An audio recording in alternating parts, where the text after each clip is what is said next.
Hello friends, आज बनाएंगे व्रत के लिए ऐसा चटपटा नमकीन कि 1 महीना तक आप स्टोर करके इसे खा सकते हो। बहुत क्रिस्पी, बहुत चटपटा बनके ये तैयार होती है। तो देर ना करते हुए चलिए बनाना शुरू करते हैं। इस तरह से आपने डब्बा में भर के रख सकते हो। तो ये नमकीन बनाने के लिए सबसे पहले यहाँ हम ले लेंगे साबूदाना, आलू, मूंगफली। इस तरह से आलू छील के हमने पानी में डीप कर दी। अब इसको ग्रेट मशीन से मैं ग्रेट कर लूँगी। आप चाहें तो इसको बारीक कट करके भी ले सकते हो। इस तरह से मैंने 2 से 3 पानी धो ली है और ऐसे निचोड़ के मैंने तौलिया पे फैला दी है। अब इसे हम इस तरह पोंछ के और पंखे के हवा में रख देंगे। जब तक ये सूखेगा, इधर हम साबूदाना फ्राई कर लेंगे। साबूदाना फ्राई करने के लिए तेल हाई गरम होना चाहिए।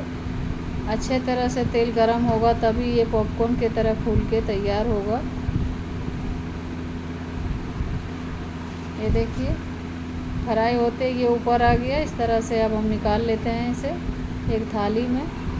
और यहाँ पे अब हम आलू लच्छा जो हमने सुखा के रखी थी वो भी अब फ्राई कर लेंगे इसमें। इधर मूंगफली फ्राई कर लेते हैं।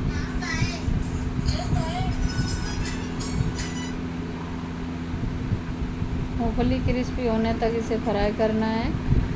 थोड़ा सा यहाँ मैंने कड़ी पत्ता ली है, इसका भी टेस्ट बहुत अच्छी आती है। इसको भी हम फ्राई करके इस तरह से और डाल देंगे इसमें। तो सारे मसाले इसमें अब हम मिला लेंगे। यहाँ देखिए, आलू लच्छा मिला दिया, मूंगफली मिला दिए और अब इसमें कड़ी पत्ता डाल देंगे।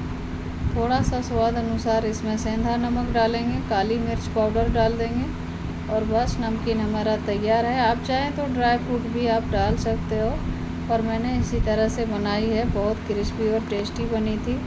तो एक बार ज़रूर से ये नमकीन बना के देखिएगा। वीडियो पसंद आए तो लाइक कर दीजिएगा। चैनल पे नए हैं तो सब्सक्राइब करना ना भूलें। मिलते हैं अगले रेसिपी में, तब तक के लिए थैंक यू।